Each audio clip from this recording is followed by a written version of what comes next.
ગુજરાત સરકાર દ્વારા એક વરિષ્ઠ આઈપીએસ અધિકારી અભય ચુડાસમાની નિવૃત્તિ અંગે જાહેરાત કરવામાં આવી છે। આ માટે ગૃહ વિભાગ દ્વારા થોડાક સમય અગાઉ એક નોટિફિકેશન પણ બહાર પાડવામાં આવ્યું હતું।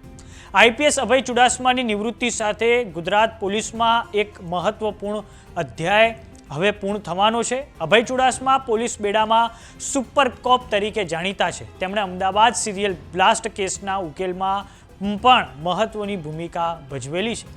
નમસ્કાર, જમાવટ સાથે હું છું પાર્થ।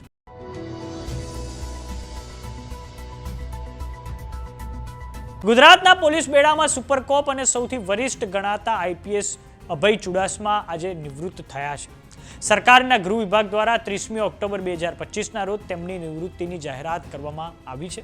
આ નોટિફિકેશન અધિક મુખ્ય સચિવ એમ.કે. દાસ દ્વારા બહાર પાડવામાં આવ્યું હતું। 1999ની બેચના આઈપીએસ અધિકારી અભય ચુડાસમાને સુપર એન્યુએશન નિવૃત્તિની વય પૂર્ણ થતા 31 ઓક્ટોબર 2025ના રોજ ભારતીય પોલીસ સેવામાંથી નિવૃત્તિ માટે મંજૂરી આપી દેવામાં આવી છે। હાલમાં આઈપીએસ અભય ચુડાસમા ગુજરાત પોલીસ અકાદમી કરાઈ ગાંધીનગર ખાતે પ્રિન્સિપાલ તરીકેની ફરજ બજાવી રહ્યા હતા। તેમણે આજથી 8 મહિના પહેલા નિવૃત્ત થવા બાબતે સરકારને વિનંતી કરી હતી। તે પહેલા કોડીનારમાં આયોજિત એક કાર્યક્રમમાં આઈપીએસ અભય ચુડાસમાએ કહ્યું હતું કે હું રાજકારણમાં ક્યારેય જોડાઈશ નહીં, સમાજના શિક્ષણ ક્ષેત્રે કામ કરીશ, જેથી હવે તેઓ નિવૃત્તિ બાદ સમાજ સેવામાં કાર્યોમાં જોડાશે તેવી ચર્ચા છે। અભય ચુડાસમાના રાજીનામું આપ્યાને 1 મહિના પહેલા જ જૂનાગઢના એસપી હર્ષદ મહેતાએ પણ સ્વૈચ્છિક રાજીનામું આપી દીધું છે, જે સરકારે હવે મંજૂર કર્યું હતું।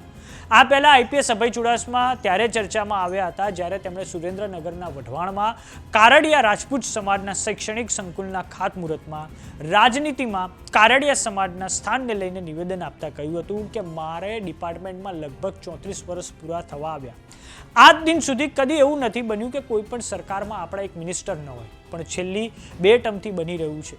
કારણની અંદર ઉતરો તો તરત જ ખબર પડશે।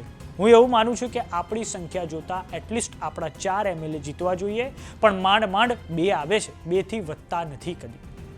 આઈપીએસ અભય ચુડાસમાની સિરિયલ બ્લાસ્ટ કેસ સહિતના અનેક કેસોના ઉકેલમાં મહત્વની ભૂમિકા રહી છે। ખાસ કરીને અમદાવાદ સિરિયલ બ્લાસ્ટ કેસમાં તેમની તપાસ અને નેતૃત્વ નોંધપાત્ર રહ્યું છે।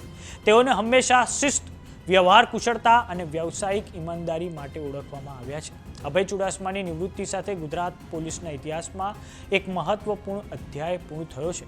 તેમણે પોતાની સેવા દરમિયાન વ્યવસાયિક ઈમાનદારી, તર્કસંગત તપાસ અને નેતૃત્વના અનેક ઉદાહરણો પૂરા પાડ્યા છે।